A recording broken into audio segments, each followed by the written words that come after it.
Matthew chapter 24 and the verse 4. மத்தேயு 24ஆம் அதிகாரம் 4ஆம் வசனம். And Jesus answered and said unto them, இயேசு அவர்களுக்கு பிரதியுத்தரமாக, Take heed that no man deceive you. ஒருவனும் உங்களை வஞ்சியாதபடிக்கு எச்சரிக்கையாயிருங்கள். Please take note of that last phrase. இந்த கடைசி சொற்றொடரை கவனமாய் பின்பற்றுங்கள். Be careful that no man deceive you. ஒருவனும் உங்களை வஞ்சியாதபடிக்கு எச்சரிக்கையாயிருங்கள். My message is entitled Last Days Deception. என்னுடைய செய்தியின் தலைப்பு கடைசி நாட்களின் வஞ்சகம் என்பதாகும். There has always been deception and deceivers from the beginning of time. காலத்தின் துவக்கம் முதற்கொண்டே வஞ்சகர்களும் இருந்திருக்கிறார்கள், வஞ்சனையும் இருந்திருக்கின்றன. Satan was the first deceiver. சாத்தான் தான் முதலாவது வஞ்சிக்கிறவன். He started his deception in heaven itself. பரலோகத்திலேயே தன் வஞ்சக வேலையை துவக்கிவிட்டவன் அவன். Then from the beginning of time in the Garden of Eden till now, he has been deceiving. பின்பு காலத்தின் துவக்கம் முதல் ஏதேன் தோட்டத்திலிருந்து இன்று வரை மக்களை வஞ்சித்துக் கொண்டே வருகிறான். But in the last days, ஆனால் கடைசி நாட்களில் deception will rise up to its peak, வஞ்சகம் தன்னுடைய உச்சியின் உயரத்திற்கு எட்டியிருக்கும். where the very thought of the fear of God will depart from the hearts of even the people of God. தேவனுக்கு பயப்படுகிற பயம் என்ற எண்ணம் தேவ மக்கள் மனதிலிருந்தும் கூட காணாமல் போயிருக்கும். As God is raising up a prophetic company in the last days, கடைசி நாட்களில் ஒரு தீர்க்கதரிசன கூட்டத்தை தேவன் எழுப்புகிறபடியே you hear Joel 2:28 being repeatedly mentioned in this conference. இந்த மாநாட்டில் யோவேல் 2:28 திரும்ப திரும்ப சொல்லப்படுகிறதை கேட்டிருப்பீர்கள். This is the foundation stone of this open heavens prophetic conference. இந்த திறந்த வானம் தீர்க்கதரிசன மாநாட்டின் அஸ்திபார வசனம் இதுவே ஆகும். It is upon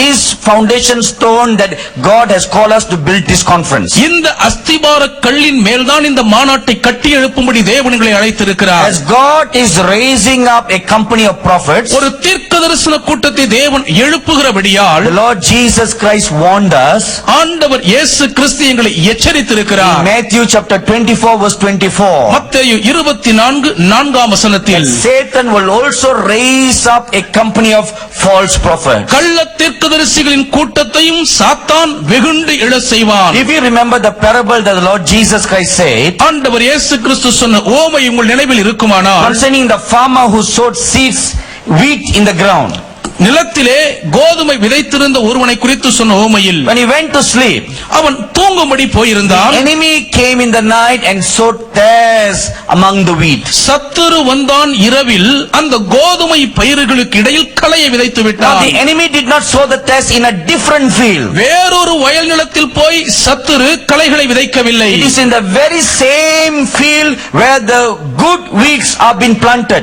எந்த வயலில் நல்ல கோதுமை பயிர்கள் விதைக்கப்பட்டிருந்ததோ அதே வயலில் களைகளை விதைத்தார். Whenever God starts something, எப்பொழுதெல்லாம் தேவன் ஏதோ ஒரு காரியத்தை துவங்குகிறாரோ, Satan begins something to duplicate that, உடனே அதற்கு போலியாய் ஒன்றை செய்யும்படி சாத்தான் ஒன்றை உற்பத்தி செய்வார். so that the eyes of the world do not look at the work of God, ஆகவே உலகத்தின் மக்கள் இதன் மூலம் தேவனுடைய கிரியைகளை காணக்கூடாதபடி செய்வான். but are diverted to look at the duplicate. ஆனால் போலியானவைகளை நோக்கும்படி அவர்கள் கவனத்தை திசை திருப்பி விடுவார். This has been going on from ancient of times. ஆதிகாலம் துவங்கியவைகள் நடந்து கொண்டிருக்கின்றன. Let me tell you one nice little funny thing. ஒரு வேடிக்கையான நல்ல காரியத்தை நான் உங்களுக்கு சொல்லட்டும். Several years ago, we had gone to Tibet for ministry. அநேக ஆண்டுகளுக்கு முன்பு ஊழியத்திற்காக திபெத்துக்கு போயிருந்தோம். There is a wonderful pastor here called Bernard Lee. Bernard Lee என்ற ஒரு அற்புதமான தெய்வ ஊழியர் இங்கு He இருக்கிறார். had come with me. அவர் என்னோடு கூட வந்திருக்கிறார். So after finishing our ministry trip in Tibet, திபெத்தில் எங்கள் ஊழிய பயணத்தை முடித்த பின்பு I wanted to buy a small portable LCD DVD player, ஒரு சிறிய கையடக்கமான LCD DVD பிளேயரை வாங்க விரும்பினேன். so that we can play the Tibetan evangelistic message to all the villages. திபெத்திய கூட்டங்களில் இருந்த செய்திகளை என்கிற கிராமங்களுக்கு எல்லாம் போட்டு காட்டலாமே என்ற எண்ணத்தில் நினைத்தேன். It was about that time that the Spider-Man 2 movie was made. சரியான அந்த காலத்தில் தான் ஸ்பைடர்மேன் இரண்டாவது திரைப்படம் So I தயாரிக்கப்பட்டிருந்தது. was reading in the newspapers about the Spider-Man 2 movie. ஆகவே செய்தித்தாள்களிலே ஸ்பைடர்மேன் இரண்டாவது பாகத்தை குறித்து செய்தியை வாசித்தேன். Now listen carefully. கவனமாய் கேளுங்கள். The Spider-Man 2 movie was not even telecast in the theaters in the US yet. இன்னும் ஸ்பைடர்மேன் இரண்டாம் பாகம் திரைப்படம் தயாரிக்கப்பட்ட அமெரிக்க திரையரங்குகளிலேயே இன்னும் வெளிவரவில்லை. Just announcements have been made. அறிவிப்புகள் மாத்திரம்தான் வெளிவந்து Get கொண்டிருக்கின்றன. ready. ஆயத்தமாகுங்கள். Coming soon. சீக்கிரம் வருகிறது. The Spidey is coming. Spidey வருகிறான். So we walked into this mall நாங்கள் இந்த கடைக்குள் நடந்தோம். where they sell all kinds of electronic goods. மின்னணு பொருட்களை விற்கக்கூடிய அந்த கடைக்குள் நுழைந்தோம். There we came across a shop அங்கே ஒரு கடையை நாங்கள் கவனித்தோம். where they were selling pirated DVDs. கள்ளத்தனமாய் தயாரிக்கப்பட்ட டிவிடிக்களை விற்றுக் கொண்டிருந்தார்கள். And the shopkeeper was promoting one particular DVD. அந்த கடைக்காரன் ஒரு குறிப்பிட்ட பட டிவிடியை He said, latest. சமீபத்திய வெளியீடு என்றார். Guess what was the movie? அதுதான் அந்த திரைப்படம் Spider-Man 2. ஸ்பைடர்மேன் இரண்டாம் பாகம். Even before it came out in the theaters, திரைப்பட திரையரங்கிலேயே வெளிவருவதற்குள் it was already out. ஏற்கனவே வெளியே வந்து விட்டது. Duplicate was already out போலி திருட்டு விசிகள் ஏற்கனவே நடைமுறை புழக்கத்தில் இருந்தன. before the original came out. அசல் வெளியே வருவதற்குள்ளாக. In the same way, அதை போலவே whenever God does something new, எப்பொழுதெல்லாம் தேவன் ஏதாவது ஒரு புதிய காரியத்தை செய்கிறாரோ the enemy brings a duplicate. உடனே சத்துரு போலியான ஒன்றை வெளிக்கொண்டு வருவான். Not so much to confuse the minds and the hearts of the people of God, தேவ ஜனங்களுடைய மனதையும் இருதயத்தையும் குழப்புவதற்காக இல்லை, but to cause them to divert from looking at the truth. சத்தியத்தை காணக்கூடாதபடி அவர்கள் கவனத்தை திசை திருப்புவதற்கான செயல். Say, look at that. அதை பார், That is the supposed truth. அதுதான் சத்தியமாய் இருக்க வேண்டும். And we end up seeing the wrong things. தவறான காரியங்களை பார்த்து முடிந்து விடுகிறோம். That duplicate also may seem to be a revelation of God. போலியை பார்த்தாலும் அது தேவ வெளிப்பாடை போல்தான் தோன்றும். But only God can show us by His Spirit what is the truth and what is duplicate. எது சத்தியம், எது அசல், எது போலி என்பதை தேவ ஆவியானவர் மாத்திரம்தான் தெளிவாய் படம் பிடித்து காட்ட முடியும். My dear brothers and sisters, எனக்கு அன்பான சகோதர சகோதரிகளே, I feel very impressed in my spirit to tell you something by the Holy Spirit right now. இப்பொழுதும் பரிசுத்த ஆவியானவரால் உடனே ஒரு காரியத்தை சொல்லும்படி என் ஆவியில் பலமாய் ஏவப்படுகிறேன். In the days to come, வரப்போகும் நாட்களில் this deception will rise up at its peak. இந்த வஞ்சகம் உச்சக்கட்டத்தை எட்டி இருக்கும். It will be so fine. The deception will be so fine that you will never be able to tell the difference between the original and the deception. அசலுக்கும் வஞ்சகமான போலிக்கும் வித்தியாசத்தையே கண்டுபிடிக்க முடியாத அளவுக்கு அவ்வளவு அருமையாய் அது இருக்கும். There are 5 kinds of false things that the Bible tells us will rise up. கடைசி காலங்களிலே வேதாகமம் இப்படிப்பட்ட வஞ்சகங்கள் 5 நிலைகளிலே எழும்பும் என்று வலியுறுத்துகிறது. Firstly, false Christs. முதலாவதாக கள்ள கிறிஸ்துக்கள். Matthew chapter 24 verse 5. மத்தேயு 24:5. Mark 13:21. மார்க் 13:21. 1 John 2:18. 1 யோவான் 2:18. False Christs rising up from the time after the resurrection or the homegoing of the Lord Jesus Christ till now. இயேசு கிறிஸ்து உயிர்த்தெழுந்து தம்முடைய பரம வாசஸ்தலத்துக்குள் சென்ற நாள் துவங்கி இன்று வரை கள்ள கிறிஸ்துக்கள் எழும்பிக் கொண்டுதான் இருக்கிறார்கள். Many of them claiming that they are the Christ. அவர்களில் அநேகர் தாங்கள் தான் கிறிஸ்து என்று உரிமை கோரினார்கள். They are the Messiahs. தாங்கள் தான் மேசியாக்கள். And we have seen their fruit. அவர்களுடைய கனிகளை பார்த்திருக்கிறோம். This will never end. ஒருபோதும் அது முடிவிராது. Till the real Messiah comes. உண்மையான மேசியா வருகிற வரை This will go on. இது போய்க்கொண்டேதான் இருக்கும். This will go on to make the way for the Antichrist to come. அந்தி கிறிஸ்து வருவதற்கான வழியை ஆயத்தம் பண்ணும் வரை இந்த பாதை தொடரும். See, all these false Christs, they come and they deceive the people. வருகிற கள்ள கிறிஸ்துக்கள் எல்லாம் வந்து மக்களை வஞ்சிக்கிறார்கள். What are they doing? அவர்கள் என்ன செய்கிறார்கள்? They are not sowing discord among the church. திருச்சபைகளுக்குள் பிரிவினைகளை அவர்கள் விதைப்பதில்லை. They are sowing seeds of deception. அவர்கள் வஞ்சகத்தின் விதைகளை விதைக்கிறார்கள். When one seed of deception falls into one person, ஒரு வஞ்சக விதை ஒருவருக்குள் விழும்போது it will spring forth. அது முளை தெழும்பும். And when it gives forth fruit, அது கனி கொடுக்கும் போது, from one apple seed, ஒரே ஒரு apple விதையிலிருந்து huge apple tree comes out. ஒரு பெரிய ஆப்பிள் மரமே வருகிறது. So many apples are found out from one seed. ஒரு விதையிலிருந்து எத்தனையோ பல ஆப்பிள்கள் வருகின்றன. Likewise, from one seed in a person of deception, அதைப் போலவே வஞ்சக விதையை விதைக்கப்பட்ட ஒருவருக்குள்ளிருந்து they will go and talk to their neighbor. அவர்கள் போய் அயலகத்திடத்தில் பேசுவார்கள். My brother, என் சகோதரனே, let me share something with you. நான் ஒன்றை உங்களோடு பகிர்ந்து கொள்ளட்டும். That is the Christian word they all use. இதில் பயன்படுத்துகிற வார்த்தை எல்லாமே கிறிஸ்தவ பதங்கள் தான். Have you heard it before? இதுக்கு முன்பு நீங்க கேட்டிருக்கீங்களா அப்படி? They will never say, let me complain to you about our pastor. நம்ம போதகருக்கு எடுத்து நான் உங்ககிட்ட கொஞ்சம் புகார் சொல்லட்டும் எல்லாம் சொல்ல மாட்டாங்க. They say, let me share something with you so that we can pray. நாம் ஜெபிக்கும்படியாக சில காரியத்தை நான் உங்களோடு பகிர்ந்து கொள்கிறேன். Amen. Amen. Have you been there? அப்படி நீங்க கேட்டிருக்கீங்களா, போயிருக்கீங்களா? This is how they camouflage it with deception. இப்படியாகத்தான் வஞ்சகத்தை அவர்கள் மாறுவேடம் பூண்டு வருவார்கள். And what they are sharing for prayer is not sharing. ஜெபத்திற்காக பகிர்ந்து கொள்வது பகிர்ந்து கொள்வதல்ல. It's murmuring. அது முறுமுறுப்பு. Backbiting. அது புறங்கூறுதல். Gossiping. அது வீண் வார்த்தைகளை அவதூறாய் பேசுதல், குறை சொல்லுதல். And to deceive you with their poison. தங்கள் விஷத்தால் உங்களை வஞ்சிக்கிறார்கள். So that you will join hands with them to come against a man of God. இதன் மூலம் தேவ மனிதனுக்கு விரோதமாய் அணிவகுக்க நீங்கள் அவர்களோடு கரம் கோர்த்துக் கொள்வீர்கள். And to believe a lie. ஒரு பொய்யை நம்பும்படி செய்வார்கள். This is how these false Christs work. இப்படியாகத்தான் இந்த கள்ள கிறிஸ்துக்கள் வேலை They செய்கிறார்கள். sow seeds of deception. வஞ்சக விதைகளை விதைக்கிறார்கள். Secondly, false apostles. இரண்டாவதாக கள்ள அப்போஸ்தலர்கள். 1 John chapter 2 verses 18 to 24 1 யோவான் 2ஆம் அதிகாரம் 18 முதல் 24 வரையுள்ள வசனங்களிலே tells us that even during the days of the apostles, அப்போஸ்தலர்களின் நாட்களிலும் கூட false apostles had gone out from them. கள்ள அப்போஸ்தலர்கள் அவர்களுக்குள் இருந்து வெளியேறி போனார்கள் என்று வாசிக்கிறோம். The apostle John himself tells, அப்போஸ்தலனாகிய யோவானே சொல்லுகிறார், some false apostles have gone out from us. சில கள்ள அப்போஸ்தலர்கள் எங்களிலிருந்து வெளியேறினார்கள். Now, I want you to read that passage very carefully. இந்த வேத பகுதி நீங்கள் கவனமாய் வாசிக்க வேண்டும். And you will observe how John very clearly writes.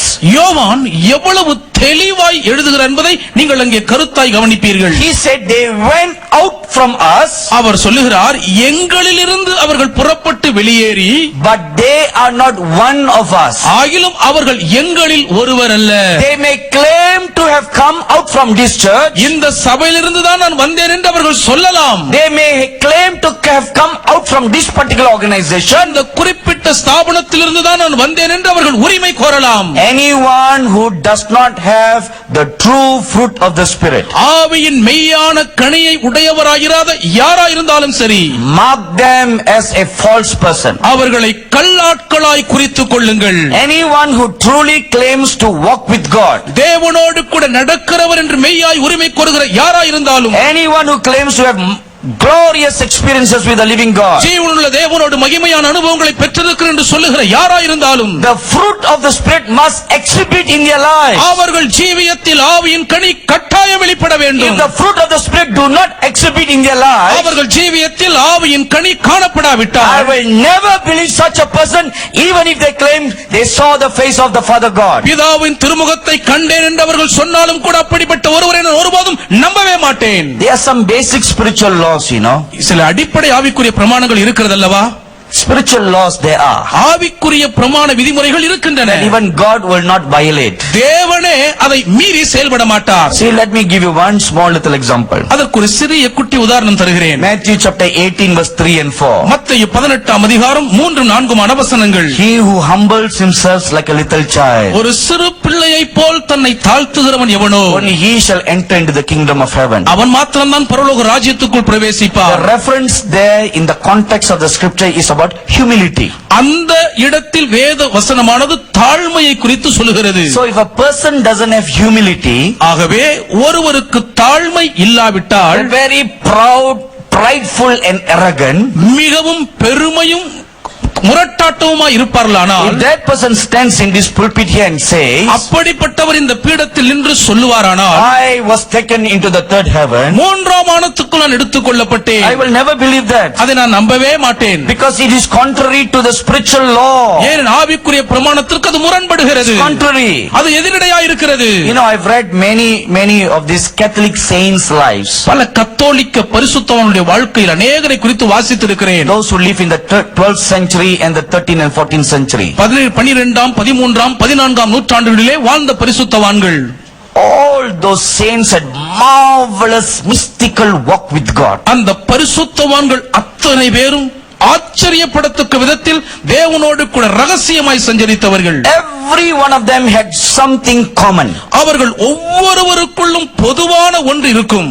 They were full of the love for the Lord Jesus. ஆண்டவர் இயேசு கிறிஸ்துவின் மேல் அன்பில் கனிந்து உருகுவார்கள். Now, because of their Roman Catholic Church traditional background, கத்தோலிக்க திருச்சபையினுடைய சடங்காச்சார பின்னணி நிமித்தமாக they say the rosary and they say, Hey Mary. அவர்கள் ஜெபமாலையை கையில் எடுத்து மரியே வாழ்க என்பார்கள். But from the account of their lives, ஆனால் அவர்கள் வாழ்க்கையை கணக்கெடுத்து பார்த்தால் they've never prayed to Mary. அவர்கள் மரியாளிடத்தில் ஒரு நாளும் ஜெபித்திருக்க They've மாட்டார்கள். never given devotion to her. ஒருவாதும் பயபக்தி அவளுக்கு காண்பிக்க But மாட்டார்கள். their hearts are consumed with love for the Lord Jesus. ஆனால் ஆண்டவர் இயேசு கிறிஸ்துவின் உள்ள நேச தீபத்தால் உள்ளம் பட்சிக்கப்பட்டிருக்கும். The second quality I found in them, அவர்களுக்குள் நான் கண்டுபிடித்த இரண்டாவது அம்சம், such a graceful fruit of humility in their lives. அவ்வளவு அதிகமான கிருபை பொருந்திய தாழ்மை பணிவின் வாழ்க்கை. You know, there is a tree in China.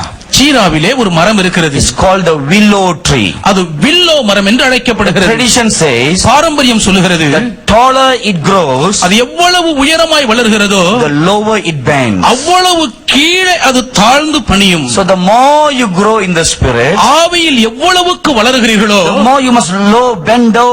அவ்வளவுக்கு கீழே நீங்கள் வளைந்து குனிய வேண்டும். You must have the fruit of the humility in your life. தாழ்மை என்னும் கனி உங்கள் வாழ்க்கையில் இருக்க வேண்டும். If you don't have, அப்படி இல்லாவிட்டால் something is wrong with your experience. உங்கள் அனுபவங்களில் ஏதோ ஒரு கோளாறு இருக்கிறது என்று அர்த்தம். Then you didn't go to heaven. அப்படினா நீங்கள் பரலோகத்திற்கு போகவில்லை. Something that looks like heaven, பரலோகத்தை போல தோன்றுகிற ஏதோ ஒன்றை பார்த்தீர்கள். like the second heaven with many thrones. பல சிங்காசனங்கள் இருந்த இரண்டாம் வானத்தை போன்ற அனுபவங்கள். My dearly beloved brothers and sisters, கண்பான சகோதர சகோதரிகளே, the apostle John said, அப்போஸ்தலனாகிய யோவான் சொல்லுகிறார், these false apostles went out from us, இந்த கள்ள அப்போஸ்தலர்கள் எங்களுக்குள் இருந்து வெளியேறினார்கள், but they are not one of us. ஆயிலும் எங்களில் அவர்கள் ஒருவர் அல்ல. The true mark of the apostle is found in 2 Corinthians chapter 11.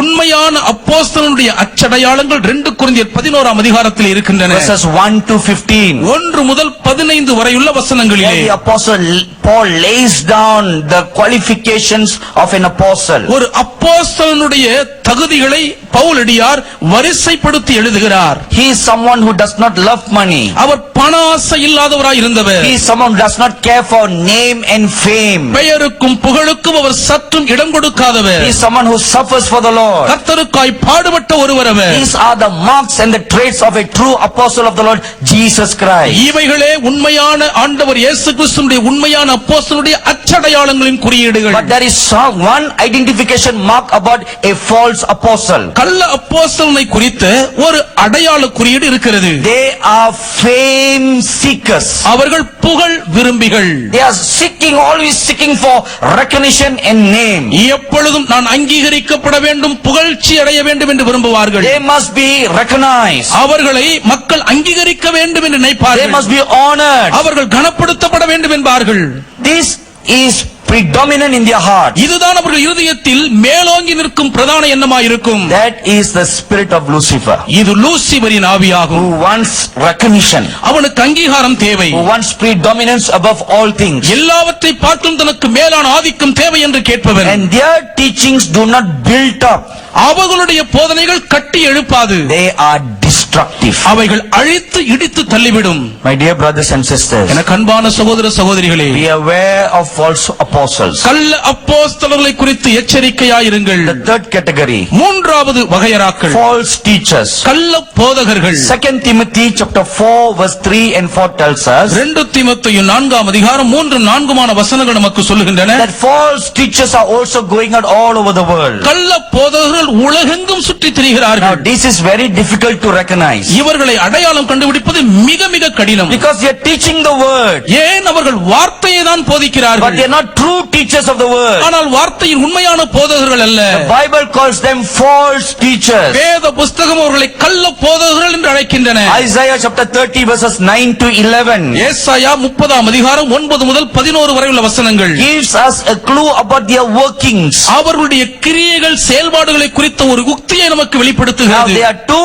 identifying characteristics in a false teacher. ஒரு கள்ள போதகனை அடையாளம் கண்டுபிடிக்கக்கூடிய 2 குணாதிசயங்கள் இருக்கின்றன. They are full of greed அவர்கள் எப்பொழுதும் பேராசையில் நிரம்பி இருப்பார்கள். and their one aim is this: அவருடைய ஒரே குறிக்கோள் இதுதான். they will tell you any kind of itching ear doctrine only to go after your money. உங்கள் பணத்துக்காக மாத்திரமே உங்கள் செவியை மிகவும் இனிமையான துளிக்கக்கூடிய செவித்துண உள்ளவைகளை போதிப்பார்கள். That is their end goal. அதுதான் அவருடைய இறுதி இலக்கு. Your money. உங்கள் பணம். 2 Peter chapter 2 verse 3 tells us like that. 2 பேதுரு 3 அதிகாரம் 2 வசனம் இப்படி சொல்லுகிறது. Their goal is your checkbook. அவர்களுடைய பணமே, அவர்களுடைய தெய்வமே உங்கள் காசோலை புத்தகம் தான். And they'll connive nice pretty looking teachings அவர்களுடைய போதனைகள் கேட்பதற்கும் பார்ப்பதற்கும் அழகாய் பொலிவான தோற்றம், to deceive you into emptying your pocket to bless them. அவர்களை ஆசீர்வதித்து செழிக்க செய்ய உங்கள் பாக்கெட்டுகளை காலியாக்கும் வஞ்சனையின் உபதேசங்கள். Be careful. ஜாக்கிரதையாயிருங்கள், Be careful. எச்சரிக்கையாயிருங்கள். Let me tell you one naked truth. ஒரு உண்மையை அப்படியே வெளிப்படையா நிர்வாணமாய் சொல்லுகிறேன். Our God is a God who blesses us with true prosperity. நம்முடைய தேவன் உண்மையான செழிப்பினால் நம்மை ஆசீர்வதிக்கிற ஒரு நல்ல தேவன். But don't treat God like a jackpot machine. ஆகிலும் நம்முடைய தேவனை ஒரு பணம் எடுக்கும் இயந்திரம் போல ஒருபோதும் பயன்படுத்தக்கூடாது. You must have right motive when you give. நீங்கள் கொடுக்கும் போது நல்ல மனப்பான்மை இருக்க வேண்டும். It is biblical to receive, expect to receive.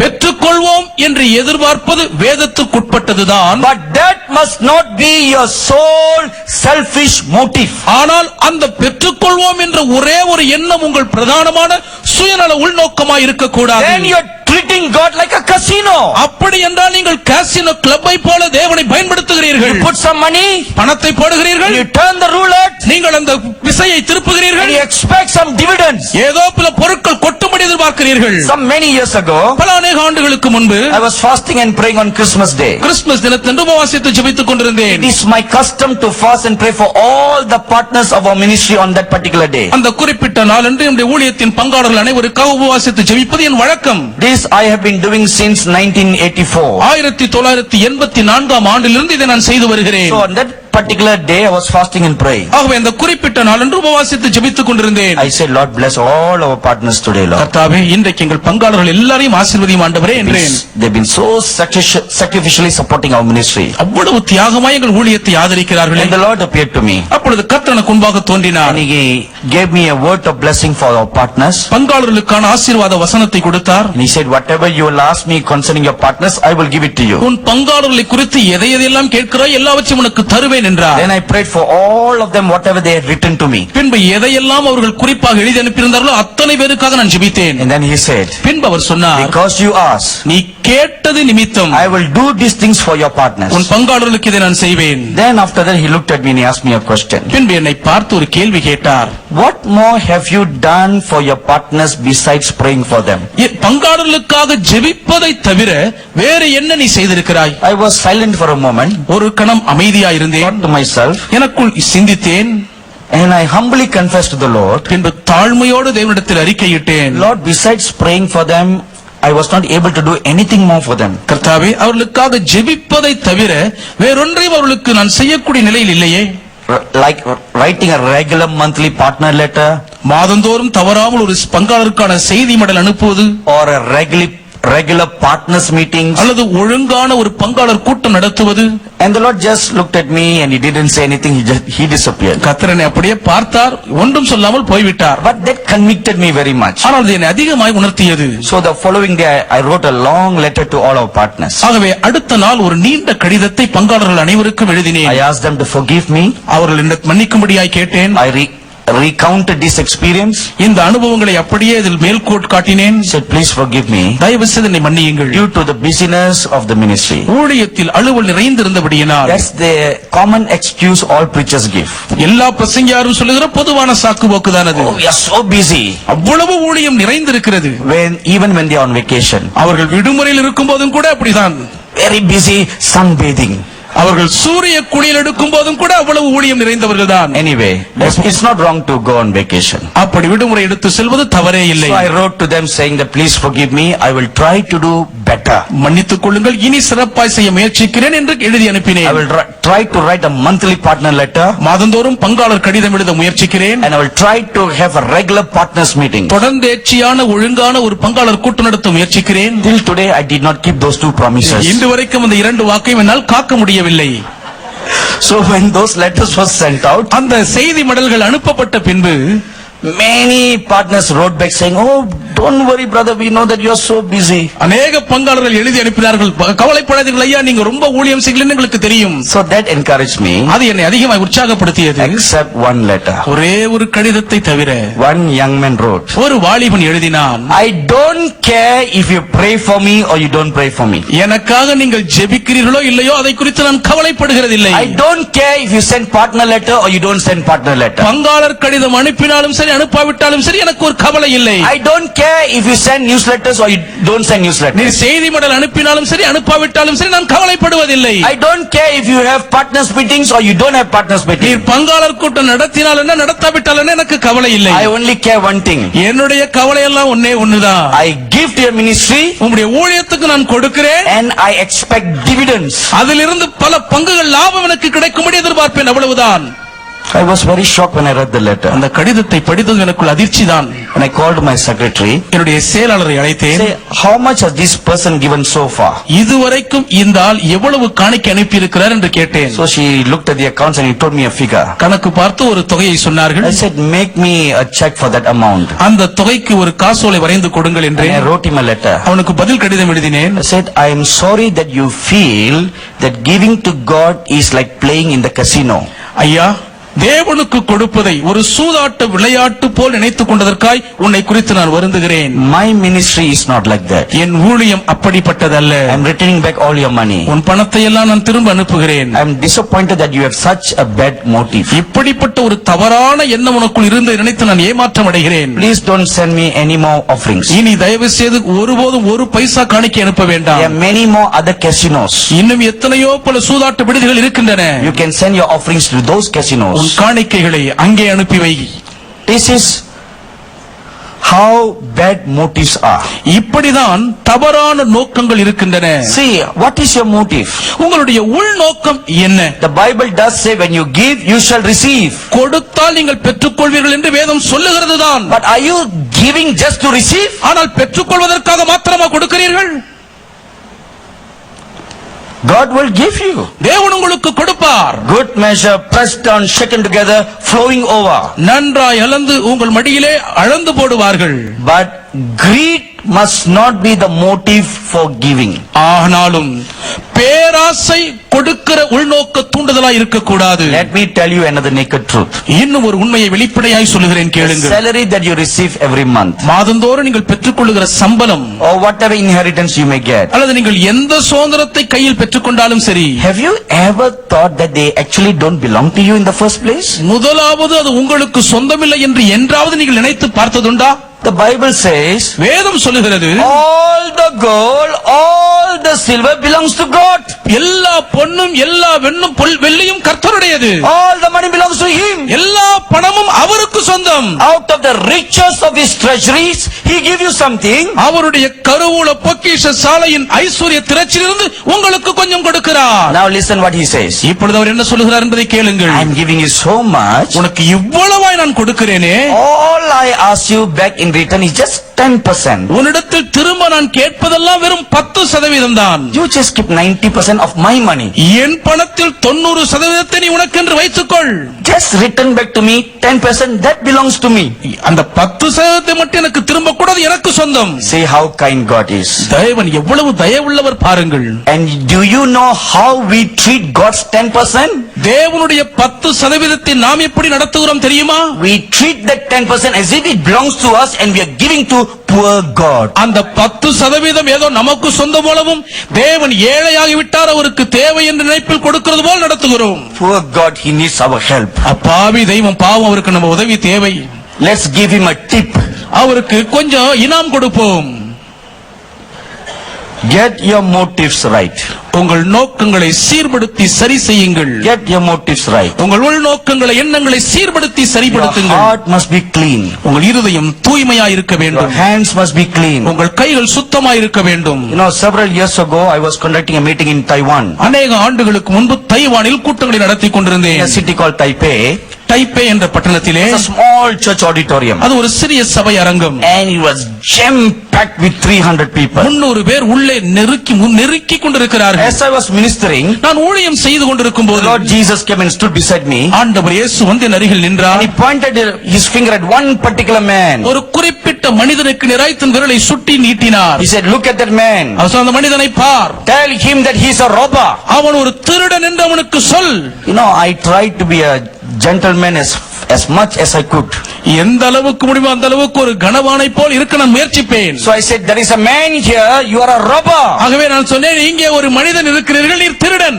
And that particular man whom the Lord pointed out to me அந்த கர்த்தனுக்கு சுட்டி காண்பித்த அந்த குறிப்பிட்ட மனிதர் was so smartly dressed, அவர் அவ்வளவு சமர்த்தராய் உடை உடுத்தியிருந்தார். like an immaculate gentleman. அவரை பார்த்தாலே ஒரு கனவான் தனவான் போல ஒரு கம்பீர தோற்றம். Doesn't have the traits of a robber. திருடனுடைய அறிகுறியே அவருக்கு காணப்படவில்லை. You know, robbers have some traits. திருடர்களுக்கு என்று சில உத்திகள் தந்திரங்கள் இருக்கிறது.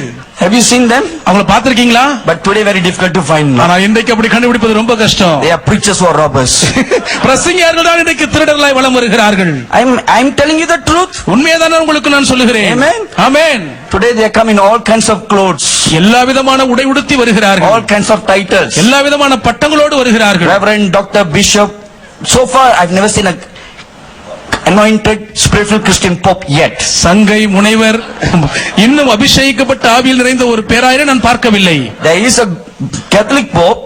ஒரு கத்தோலிக்க பேர போப் இருக்கிறார். They have come with so kinds of titles behind, after their names. பேருக்கு பின்னால் எத்தனையோ பட்டங்கள், புனை பெயர்கள் தொக்கி வருகின்றன. Anyway, எப்படி இருந்தாலும் so I asked the Lord, கர்த்தரை பார்த்து how கேட்டேன், can this nice looking man be a robber? பார்ப்பதற்கு இவ்வளவு இனிமையாய் அருமையாய் இருக்கிற இவர் எப்படி ஆண்டவர் திருடராய் இருக்க And முடியும்? the Lord showed me his life. கர்த்தர் ஒரு வாழ்க்கையை எனக்கு காண்பித்தார். He said he's a businessman. அவர் ஒரு வியாபாரி என்றார். When he was starting out his business, தன் வியாபாரத்தை துவங்கும் போது he made a covenant with the Lord. கர்த்தரிடத்தில் உடன்படிக்கை You செய்தார். will bless me, Lord. கர்த்தாவே, நீர் என்னை ஆசீர்வதித்தால் 10% of all my income I will give it to you. என் வருமானத்தில் 10% உமக்கு முழுவதுமாய் தந்து விடுவேன். And I entered into a partnership with him. பின்பு நான் அவனோடு கூட ஒரு உடன்படிக்கையிலே இணைந்தேன். I blessed him. நான் அவனை And he ஆசீர்வதித்தேன். prospered. அவன் செழித்தான். And his income began to grow. வருமானம் வளர்ந்து துவங்கியது. He was very faithful till he earned his first million. தன் ஒரு 10 லட்சம் சம்பாதிக்கும் வரை உண்மையா இருந்தான். When he earned his first million, முதல் 10 லட்சத்தை சம்பாதித்தவுடன்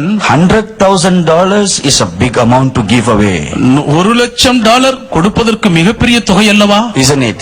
அப்படிதானே? So he began to fight within him. தனக்குள்ளே ஒரு உள்மன போராட்டம். Why give God 100,000 when he already has all the things? எல்லாமே அவருக்கு இருக்கு, ஏன் அப்படி இருக்கு? நான் $1,00,000 அவருக்கு ஏன் கொடுக்க He வேண்டும்? doesn't need this money. அவருக்கு இந்த பணம் He தேவையில்லையே. has streets of gold. அவர் தெருவே தங்கத்துல போட்டு வச்சிருக்காரு. He began to reason like that. இப்படி எல்லாம் பல காரணங்கள் தனக்குள் சொல்ல And துவங்கினார். instead of giving the whole amount, முழு தொகையும் கொடுப்பதற்கு பதிலாக he just gave a measly amount of 10,000. 10,000 மிக குறைவான ஒரு தொகையை கொடுத்தார். And from $1 million, he began to earn $2 million. இப்பொழுது $10,00,000 $20,00,000 மாறியது. 3 million. 30 லட்சம், 4 million. 40 லட்சம். His giving stopped at 10,000. அவன் கொடுப்பது 10,000 நின்று விட்டது. And the Lord told me, கர்த்தரை பார்த்து சொன்னார், now tell him that he is a robber. இப்பொழுது அவனை பார்த்து சொல்ல, அவன் ஒரு திருடன். Tell him that if he doesn't repent tonight, இன்று இரவு அவன் மனம் திரும்பாவிட்டால் all his wealth will be taken away from him. அவன் செல்வங்கள் எல்லாம் அவனை விட்டு எடுபட்டு போய்விடும் என்று சொல். and he will become a beggar in the streets. தெருவிலே அவன் பிச்சை எடுக்கிறவனாய் மாறிவிடுவான். So being a gentleman, I said I explain all this. அவன் கணவனாய் இருந்தபடியினால் இதெல்லாவற்றையும் விவரி சொல்லுகிறேன். I said, brothers, kneel down right now. நான் சொன்னேன், சகோதரனே இப்பொழுதே முழங்கால் படியிடுங்கள். He was sitting in his chair அவன் தன் நாற்காலியிலே உட்கார்ந்திருக்கிறான். and looking around, who's that person? அந்த ஆள் யாரா இருக்கக்கூடும் என்று சுற்றிலும் பார்க்கிறார். So when I saw his eyes open, அவர் கண்கள் திறந்திருக்கிறதை I பார்த்ததும் didn't want to shame him publicly, வெளியிடத்திலே பொதுவாய் அவரை அவமானப்படுத்த விரும்பவில்லை. I said, it is you. நீங்கள் தான் என்றே. Don't look around. சுற்றிலும் அங்குமிங்கு வேடிக்கை பார்க்காதே. It's you. நீதான். Everybody else were praying with the eyes closed. எல்லாரும் கண்களை மூடி ஜெபித்துக் கொண்டிருக்கிறார்கள். Very afraid to open the eyes. Hope. கண்ணு திறக்கவே பயம்.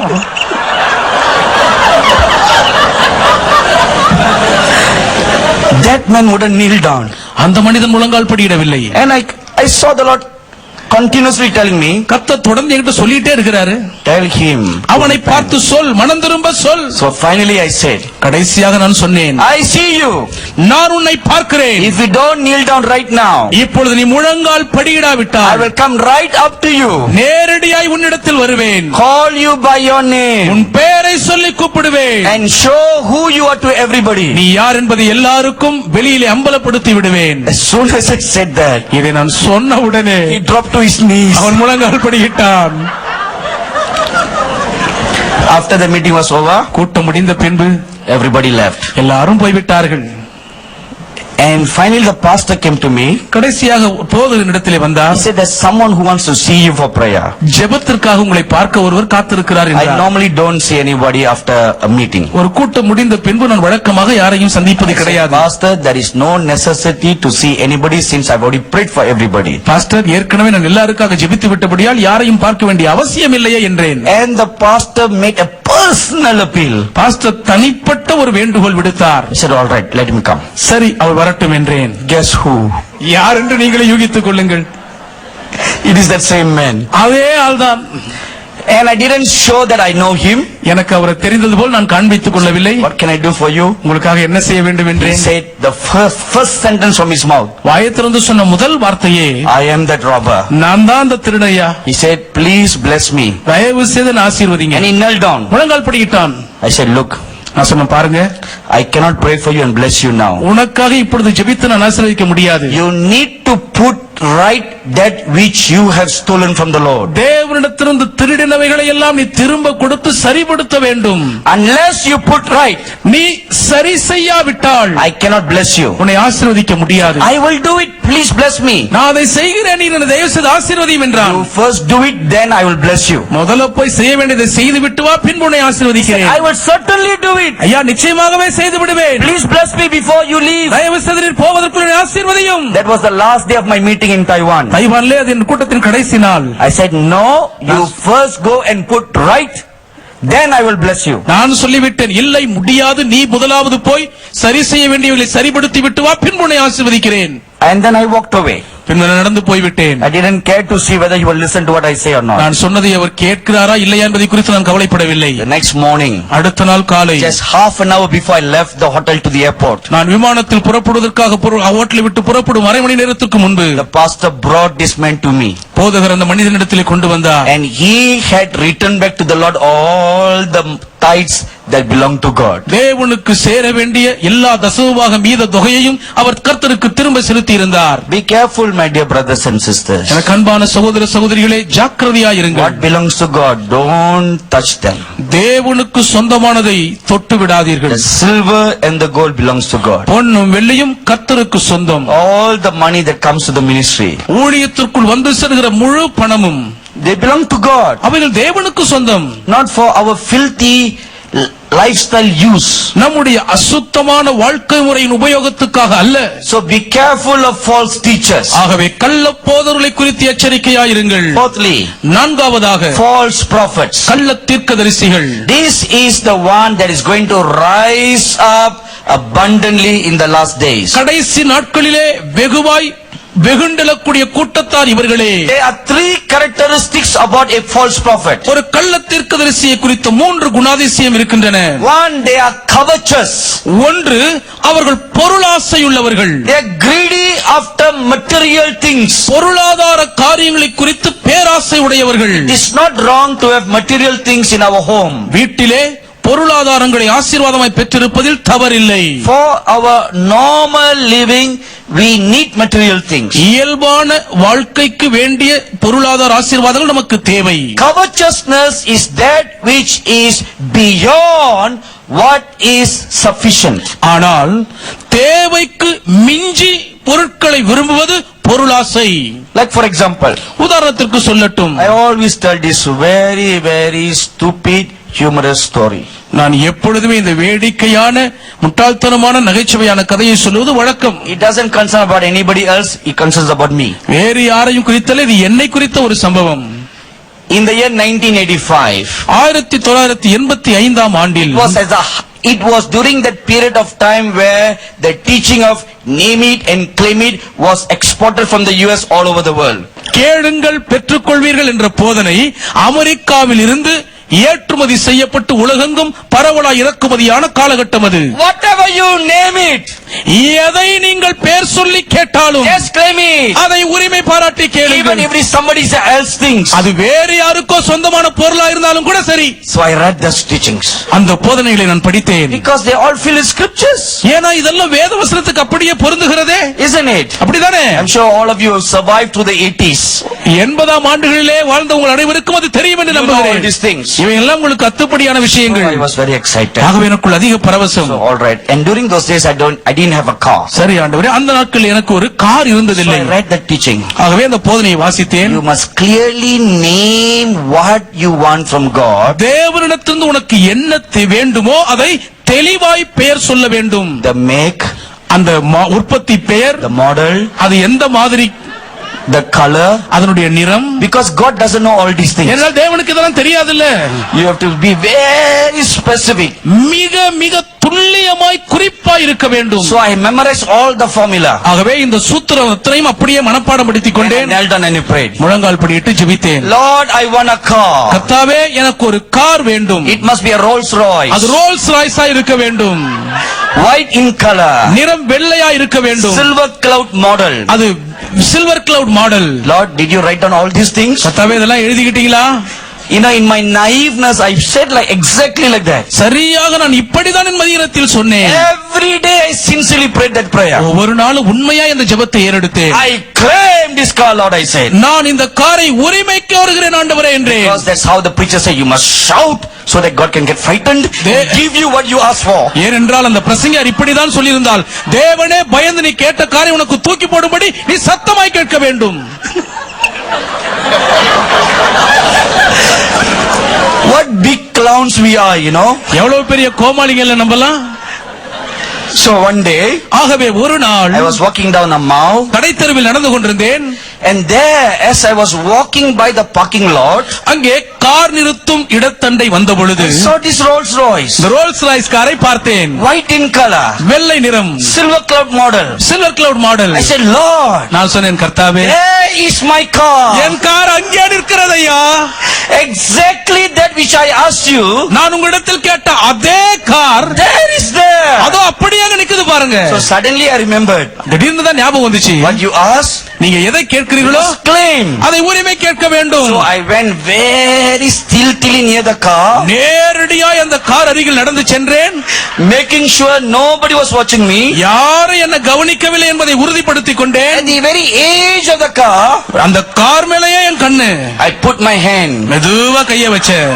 In the name of Jesus, இயேசுவின் நாமத்திலே, this is my car. இது என்னுடைய car. This does not belong to that owner. இது அந்த காரின் உரிமைக்காரருக்கு சொந்தமானதல்ல. This is mine. இது என்னுடையது. I claim it. இதை நான் உரிமை கோருகிறேன். Lord, கர்த்தாவே, how come that owner has my car? என் காரை எப்படி அந்த உரிமையாளர் வைத்திருக்க முடியும்?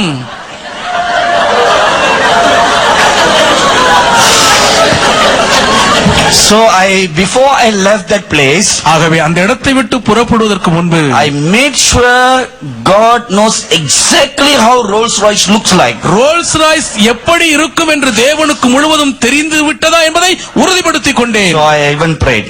ஆகவே இப்படியும் ஜெபித்தேன். I am candidly telling you what I did that day. அந்த நாள் எதை செய்தனோ அது அப்படியே ஒன்றும் மறைக்காமல் தெளிவாய் விவரித்து சொல்லுகிறேன். Lord, கர்த்தாவே, please let your angels take a good look at this car. தயவு செய்து தூதர்கள் இந்த காரை நன்றாய் நோட்டமிட்டு பார்த்துக் They கொள்ளட்டும். should not make a mistake. ஒரு தவறும் அவர்கள் செய்து விடக்கூடாதுப்பா. So I went back home. வீட்டுக்கு திரும்பி சென்றேன். And during my prayer time, I knelt down to pray. என் ஜெப நேரத்தில் முழங்கால் படியிட்டேன் ஜெபிப்பதற்காக. After some time of worshiping on the Lord, I was waiting on Him. சற்று நேரம் ஆண்டவரை ஆராதித்த பின்பு முழங்கால் படியிட்டு காத்திருந்தேன். And I heard the still small voice of the Lord. கர்த்தருடைய அமர்ந்த மெல்லிய குரல் என் செவியில் கேட்டேன். What do you want? A car or Rolls Royce? உனக்கு என்ன வேண்டும், ஒரு காரா அல்லது Rolle's ராய்ஸா? I said, Lord, I want a car. கர்த்தாவே, எனக்கு ஒரு கார் வேண்டும். It must be a Rolls Royce. அது ஒரு ரோல்ஸ் ராய்ஸா இருக்க வேண்டும். So this question after some time was repeated again. சற்று நேரம் கழித்த பின்பு அதே கேள்வி மீண்டும் ஒலித்தது. What do you want? உனக்கு என்ன வேண்டும், A car or a Rolls Royce? ஒரு காரா அல்லது ஒரு Rolle's ராய்ஸா? I pondered the question a little carefully. அந்த கேள்வியை சற்று கவனமாய் சிந்தித்து I பார்த்தேன். thought in my heart, என் இருதயத்தில் நினைத்தேன், why is God asking this question twice? ஏன் இந்த கேள்வியை தேவன் 2 முறை கேட்கிறார்? Doesn't He really know how a Rolls Royce looks like? ஒரு ரோல்ஸ் ராய்ஸ் எப்படி இருக்குன்னு அவருக்கு உண்மையாவே தெரியாதா? But I had already shown him how it looks like. எப்படி இருக்குன்னு ஏற்கனவே அவருக்கு நான் காண்பித்து விட்டேனே. So I said, ஆகவே நான் சொன்னேன், Lord, I want a car. கர்த்தாவே, எனக்கு ஒரு கார் வேண்டும். It must be a Rolls Royce. அது ஒரு ரோல்ஸ் ராய்ஸா இருக்க வேண்டும். White in color. அதனுடைய நிறம் வெள்ளையா இருக்கணும். After some time, சற்று நேரம் கழித்த பின்பு the Lord repeated the question the third time. 3வது முறை கர்த்தர் கேள்வியை திரும்ப சொன்னார். What do you want? உனக்கு என்ன வேண்டும், A car or a Rolls Royce? ஒரு கார் வேண்டுமா அல்லது ரோல்ஸ் ராய்ஸ் வேண்டுமா? This question was asked the third time. 3வது முறை இந்த கேள்வி கேட்கப்பட்ட போது I felt in my heart something was wrong. ஏதோ தவறு என்ற இருதயத்தில் உணர்ந்தேன். How can God ask the same question 3 times? அது எப்படி தேவன் ஒரே கேள்வியை 3 முறை கேட்க முடியும்? So then I fell prostrate before the Lord. கர்த்தருக்கு முன்பாக சாஷ்டாங்கமாய் விழுந்தேன். And I asked him, Lord, why are you asking this question 3 times? கர்த்தாவே, இதே கேள்வியை ஏன் திரும்ப திரும்ப 3 முறை கேட்கிறீர் என்றேன். So the Lord answered. கர்த்தர் பதில் கொடுத்தார். He said, do you want a car to go from point A to point B, or do you want a Rolls Royce to puff up your flesh? இங்கே இருந்து புறப்பட்டு அடுத்த இடத்திற்கு போய் சேருவதற்கு ஒரு கார் வேண்டுமா, இல்லாவிட்டால் உன் மாம்சத்தை தட்டி கொடுத்து உற்சாகப்படுத்துவதற்காய் பறந்து செல்ல உனக்கு ஒரு ரோல்ஸ் ராய்ஸ் வேண்டுமா? Suddenly it hit me, அப்பொழுதுதான் பொறி தட்டியது. I was not asking for a vehicle to go from point A to point B. இந்த குறிப்பிட்ட இடத்திலிருந்து புறப்பட்டு அடுத்த இலக்கை சேருவதற்கு ஒரு கார் வேண்டும் என்று நான் கேட்கவில்லை. Even a bicycle can do that job. அந்த வேலையை ஒரு சைக்கிள் மிதிவண்டி கூட செய்து விடுமே. Then I realized what I was doing wrong. பின்புதான் நான் செய்தது தவறு என்பதை உணர்ந்து I கொண்டேன். was asking for a luxury ஒரு சொகுசுக்காய் நான் கேட்டேன். to boost up my ego. என்னுடைய ஆணவத்தை தட்டி எழுப்பும்படியாக. So I totally repented. முழுவதுமாய் மனம் வருந்தினேன். Say, please forgive me for my foolishness, Lord. கர்த்தாவே, என் புத்தியினத்துக்காக தயவு செய்து என்னை மன்னித்தருளும் என்று I said, கெஞ்சினேன். Lord, please delete whatever I asked before. கர்த்தாவே, இதுக்கு முன்னாடி என்ன கேட்டேன்னு எல்லாத்தையும் அழிச்சிடுங்கப்பா. Now I make a fresh application. இப்பொழுது ஒரு புதிய விண்ணப்பத்தை பூர்த்தி செய்கிறேன். Lord, I want a car to travel from point A to point B. கர்த்தாவே, இங்கிருந்து அடுத்த லக்கு போய் சேர்வதற்காக ஒரு கார் எனக்கு வேண்டும். Even it is a small mini minor, it's fine. அது ஒரு மிக சின்ன குறுகிய காரா இருந்தாலும் பரவாயில்லை. But if you feel that it's okay for me to walk from point A to point B, it's also fine with me. அல்லது நான் இங்கிருந்து போய் சேர வேண்டிய இடத்துக்கு நடந்து போனால் தான் நன்றாயிருக்கும் என்று நீர் நினைத்தால் அதுவும் பரவாயில்லை ஆண்டவரே. So when I said that prayer, அந்த ஜெபத்தை ஏறெடுத்த உடனே God was so pleased. கர்த்தர் அவ்வளவு பிரியப்பட்டார். He blessed and answered my prayer. அவர் என் ஜெபத்திற்கு பதில் கொடுத்து என்னை ஆசீர்வதித்தார். From 1985 1985 up ஆண்டிலிருந்து to 2006, 2006 ஆண்டு வரை I was walking from point A to point B. குறிப்பிட்ட இடத்திலிருந்து போய் சேர வேண்டிய இடத்துக்கு நடந்துதான் போய் கொண்டிருந்தேன்.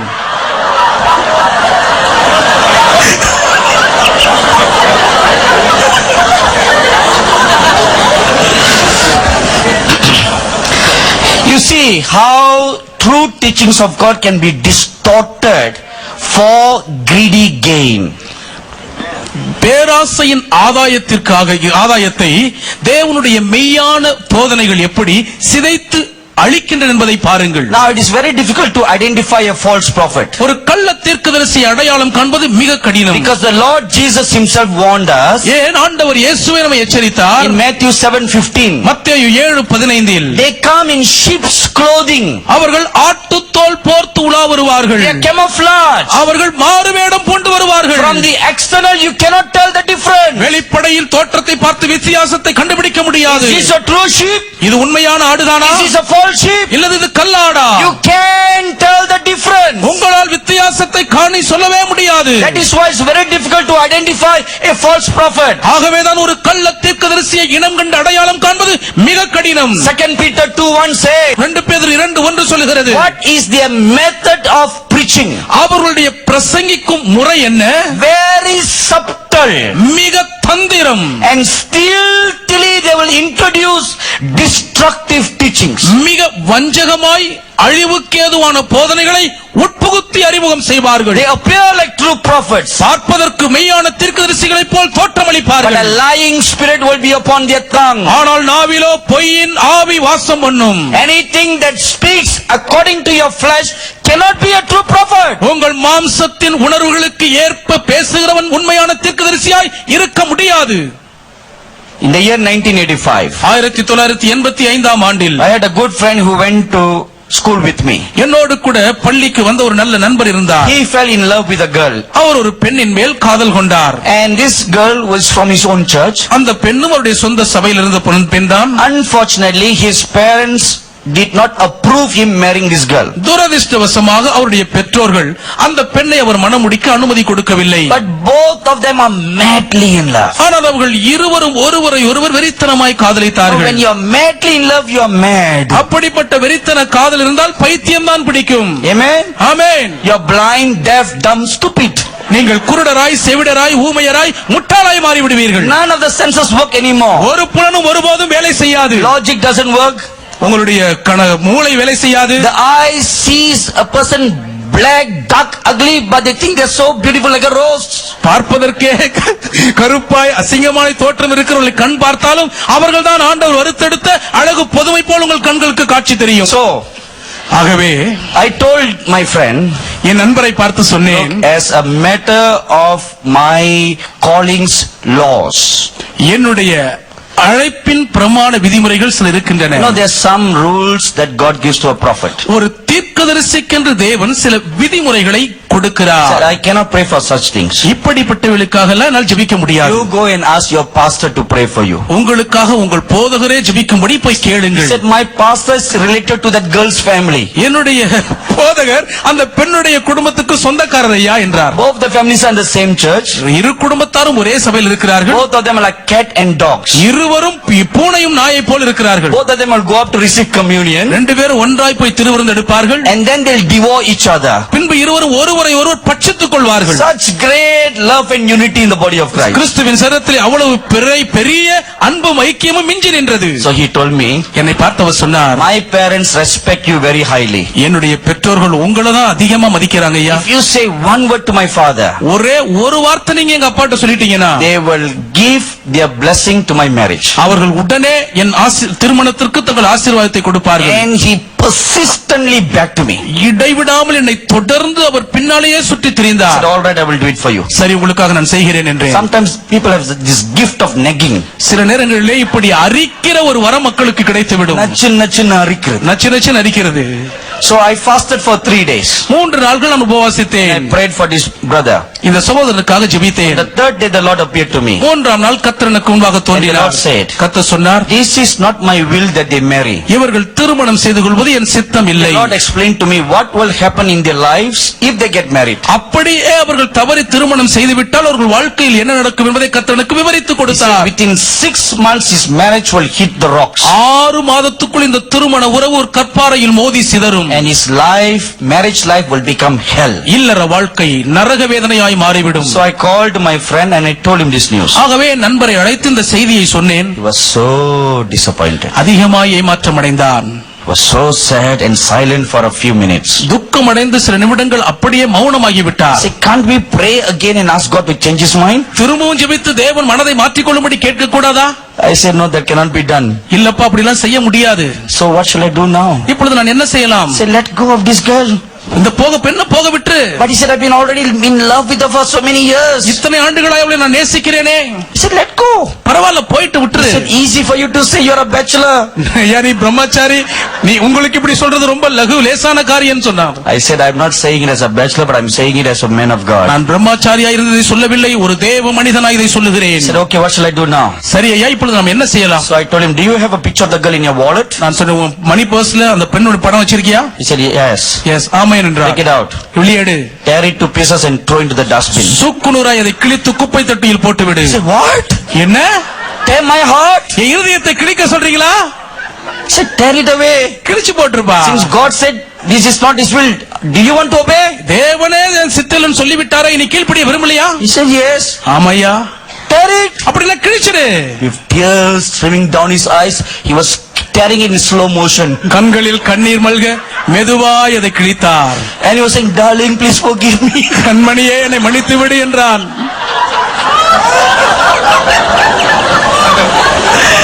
So finally he tore the pictures and gave it to me. கடைசியாக அந்த பெண்ணின் படத்தை கிழித்து என் கையில் I கொடுத்தான். said, come on, kneel down, let's pray. முழங்கால் படியிட்டு ஜெபிப்போம் என்றேன். Tears were rolling down his eyes like rivers. கண்கள் நதியிலிருந்து தன் கண்ணீர் நதியைப் போல் பாய்ந்தோடியது. Lord, கர்த்தாவே, destroy every thought and affection in this boy's life for this girl. இந்த பெண் மேல் இந்த பையன் வைத்திருந்த ஆசை விருப்பங்கள் எல்லாவற்றையும் முழுவதுமாய் அழித்து விடும் Now I என்றேன். pray. இப்பொழுது நான் ஜெபிக்கிறேன். Send him a good life partner according to your perfect will. உம்முடைய பரிபூரண சித்தத்தின்படி நீர் தெரிந்தெடுத்த ஒரு நல்ல வாழ்க்கை துணையை அனுப்பி வையும். Amen. Amen. And I look at his eyes. கண்களை பார்த்தேன். Tears of blood flowing down. இரத்த கண்ணீர் வழிந்து கொண்டிருக்கிறது. I tap his cheeks. கன்னத்தை தட்டினேன். Come on, cheer up. வாயா, கொஞ்சம் உற்சாகம் அடை. ஓஹோ. வீட்டுக்கு போ. Rejoice. மகிழ்ந்து God கலிகூர். will send you another good girl. கர்த்தர் உனக்கு ஒரு நல்ல பெண்ணை அனுப்புவார். He left. அவன் போய்விட்டான். At 12 midnight my phone rang. நள்ளிரவு 12 மணிக்கு தொலைபேசி ஒலித்தது. His boy called me. இந்த பையன் தான் I கூப்பிட்டான். was thinking, நான் நினைத்துக் கொண்டிருந்தேன், what if I fast and pray? உபவாசித்து ஜெபித்தால் என்ன என்று நினைத்தேன். Can I change God's will? தேவ சித்தத்தை மாற்ற முடியுமா? Say, you can do that. அப்படி செய்ய முடியாதுப்பா. No, he said, I'm going to try. இல்ல, நான் முயற்சிக்க போகிறேன் என்றான். It's up to you. அதுவா விஷயம்பா, உன்னை பொறுத்தது. 3 days later, he called me. 3 நாளுக்கு பின்பு என்னை அழைத்தான். Great excitement. மிகப்பெரிய பரவசம். He said, God has spoken to me. தேவனோடு கூட பேசிவிட்டார். I can marry that girl. நான் அந்த பெண்ணை திருமணம் செய்து கொள்ளலாம். I asked him, how did God speak to you? நான் கேட்டேன், எப்படிப்பா தேவன் உன்னோடு கூட பேசினார்? He said, every day I was thinking about the girl. பாருங்க, ஒவ்வொரு நாளும் அந்த பெண்ணையே நினைத்துக் கொண்டிருந்தேன். What you think, that's what will talk to you. நீங்க எதை நினைக்கிறீங்களோ அதுதான் உங்க கூட பேசும். He said, on the 3rd day, 3ஆம் நாள், as I was waiting, நான் காத்திருந்த நேரத்தில் I could see the image of the girl before my eyes. அந்த பெண்ணுடைய சாயல் என் கண்களுக்கு முன்பாக வருவதை And கற்பனை செய்தேன். when I saw her with a hand stretched out towards me, அவளுடைய கரங்கள் என்னை நோக்கி நீட்டப்படுகிறதை பார்த்தபோது, that is a sign that God is saying me, this is my gift for you. இதுதான் உனக்கு என் ஈவு நான் தருகிறேன் என்று தேவன் எனக்கு சொல்லுகிறதற்கான அடையாளம் என்று எடுத்துக்கொண்டேன். So I told him, ஆகவே நான் அவனை பார்த்து சொன்னேன், either the God who spoke to me is a true God or the God who spoke to you is a true God. ஒன்று என்னோடு பேசின தேவன் உண்மையான தெய்வமா இருக்க வேண்டும், அல்லது உன்னிடத்தில் பேசின தெய்வம் உண்மையான தெய்வமா இருக்க வேண்டும். And he put down the phone, தொலைபேசியை வைத்து விட்டான். and he eloped away from both of them eloped away from their homes, இருவரும் தங்கள் வீட்டை விட்டு ஒன்றாய் ஓடி போய் விட்டார்கள். because both the families did not approve that wedding. ஏன்? இரு வீட்டு குடும்பமும் அவருடைய திருமணத்துக்கு சம்மதிக்கவில்லை. And they got married in the registry of marriages. திருமண பதிவேட்டிலே அவர்கள் பதிவு திருமணம் செய்து கொண்டார்கள். Came back home, வீட்டுக்கு திரும்பி வந்தார்கள். and all parents, they are always very forgiving, தெரியல, பெற்றோர்கள் எல்லாமே மன்னிக்கிற தன்மை படைத்தவர்கள். isn't it? அப்படிதானே? That's how parents spoil their children. இப்படிதான் பெற்றோர்கள் தங்கள் பிள்ளைகளை கெடுத்து போடுகிறார்கள். Instead of disciplining them, அவர்களை கட்டுப்பாட்டில் ஒழுங்குபடுத்துவதற்கு பதிலாக you spare the rod, அவர்கள் அந்த தண்டனையின் கோலை எடுப்பதில்லை. you spoil the child. பிள்ளையை நீங்கள் கெடுப்பீர்கள். So they came back, they stood before their parents, வந்து பெற்றோர்கள் முன்பாக நின்றார்கள். garlands of flowers around their necks. மணமாலை கழுத்தில் தொங்குகிறது. The boy's father and mother saw and they were shocked, பையனுடைய தாய் பார்த்தபொழுது அதிர்ச்சி அடைந்தார். and they received the kids into their homes. வீட்டுக்குள் கிறிஸ்துவுக்குள் பிள்ளைகளை ஏற்றுக்கொண்டார்கள். and they started their new life. தங்கள் புது வாழ்க்கையை ஆரம்பித்தார்கள். I never saw my friend for many months. பல மாதங்களுக்கு நண்பனை நான் பார்க்கவே இல்லை. Exactly 6 months later, சரியாக 6 மாதம் கழித்த பின்பு I was preaching in his church. அவருடைய சபையில் நான் பிரசங்கித்துக் கொண்டிருக்கிறேன். At the end of the meeting, he came up to me. கூட்டத்தின் முடிவில் இடத்தில் வந்தான். He looked at me, என்னை பார்த்தான். tears running down his eyes. கண்ணீர் கன்னங்களில் வழிந்தோடியது. And he said, this is the first sentence from his lips. அவன் உதிர்ந்து உதிர்ந்த முதல் வார்த்தை இதுதான். I regret not listening to you. உங்க வார்த்தையை கேட்காததினால் வருந்துகிறேன். My marriage has become hell. என் திருமண வாழ்க்கை நரக வேதனையாய் மாறிவிட்டது. Those were the same words that came from the lips of the Lord Jesus. கர்த்தர் இயேசு கிறிஸ்துவின் உதடுகளிலிருந்து உதிர்ந்த வார்த்தைகள் அவைகள்தான். It came from his lips. அவன் உதடுகளிலிருந்தும் அதே வார்த்தைகள் வந்தன. What he thought was going to be a princess எவள் இளவரசியாய் இருப்பாள் என்று அவன் நினைத்தானோ became a Dracula in his life. அவளே அவன் வாழ்க்கையில் ஒரு பெரிய பேய் பிசாசாய் வந்து விட்டாள். You know what is sadder? இதில் துக்கமான காரியம் என்ன தெரியுமா? He got married in 1985. 85ஆம் ஆண்டில் திருமணம் செய்து கொண்டார். I met him quite recently. சமீபத்தில் அவரை சந்தித்தேன். Till today his life is a hell. இன்று வரை அவர் வாழ்க்கை நரக வேதனையாய் தான் இருக்கிறது. For trying to change God's will தேவ சித்தத்தை மாற்றியமைக்க முயற்சித்தபடியால் and getting into an unholy alliances. அசுத்தமான உறவுகளுக்குள் You ஈடுபட்டபடியால் know, there is a minister in our midst நம் நடுவிலே ஒரு ஊழியர் இருக்கிறார். உங்களுக்கு தெரியுமா? who had invited me to his church to preach அவருடைய once. திருச்சபையிலே பிரசங்கிக்கும்படி ஒரு முறை என்னை அழைத்திருந்தார். While we were at the pyramids, நான் பிரமிடுவிலே இருந்தபோது we met and we talked briefly. நாங்கள் சற்று சந்தித்து சுருக்கமாய் பேசிக்கொண்டோம். And I inquired about his daughter who got married recently. சமீபத்தில் மணமுடித்தவருடைய மகளை குறித்து விசாரித்தேன். And then I asked him about his wife பின்பு அவருடைய மனைவியை குறித்து கேட்டேன். because he has been divorced. ஏனென்றால் அவர் விவாகரத்து செய்திருந்தார். And he told me how she was. மனைவி எப்படி இருந்தார்கள் என்பதை சொன்னார். And he told me that they just met recently before he came to Egypt. அவர் எகிப்து வருவதற்கு முன்பு சற்று முன்பு தான் சந்தித்ததையும் சொன்னார். And I asked him one question. அவரை பார்த்து ஒரு கேள்வி கேட்டேன். Is there any chance for you to get back together with your wife again? மீண்டும் நீங்கள் உங்கள் மனைவியோடு மீண்டும் ஒன்றாய் சேர்வதற்கு ஏதாவது ஒரு வாய்ப்பு இருக்கிறதா? He said, that's exactly what I told her. அவர் சொன்னார், இதைதான் சரியாக நான் உள்ளத்தில் சொல்லிவிட்டு வந்தேன். He said, அவர் சொன்னார், and I feel very proud about him. அவரை குறித்து நான் அதிக பெருமையாய் உணர்கிறேன். That is the mark of a true man of God's integrity. ஒரு உண்மையான தேவனுடைய மனுஷனுடைய உத்தமத்திற்கு அவர் அடையாளமாய் இருக்கிறார். This is what he said. அவர் இப்படி இதைதான் சொன்னார். No, I'm not adding one word or subtracting one word. ஒரு வார்த்தையை கூட்டவும் இல்லை கழிக்கவும் இல்லை. Because that minister is sitting in this meeting. ஏனென்றால் அந்த ஊழியர் இந்த கூட்டத்தில் இங்கே உட்கார்ந்து So I இருக்கிறார். can't lie. ஆகவே நான் பொய் சொல்ல முடியாது. He said, அவர் சொன்னார், he told his ex-wife, தன்னுடைய முன்னாள் மனைவியை பார்த்து சொன்னாராம், you gave me a bill of divorce. நீ எனக்கு ஒரு விவாகரத்து notice அனுப்பினாய். I did not divorce you. நான் உன்னை விவாகரத்து செய்யவில்லை. It's you who divorced me. என்னை விவாகரத்து செய்தது நீதான். Till now I love you. இன்று வரை நான் உன்னை நேசிக்கிறேன். As far as my heart is concerned, என் இருதயத்தை பொறுத்தவரை you are my only wife. நீ ஒருத்திதான் என்னுடைய ஒரே மனைவி. And I'm waiting for you to come back. நீ திரும்பவும் வருவாய் என்று நான் I காத்திருக்கிறேன். said, that is what is God's will.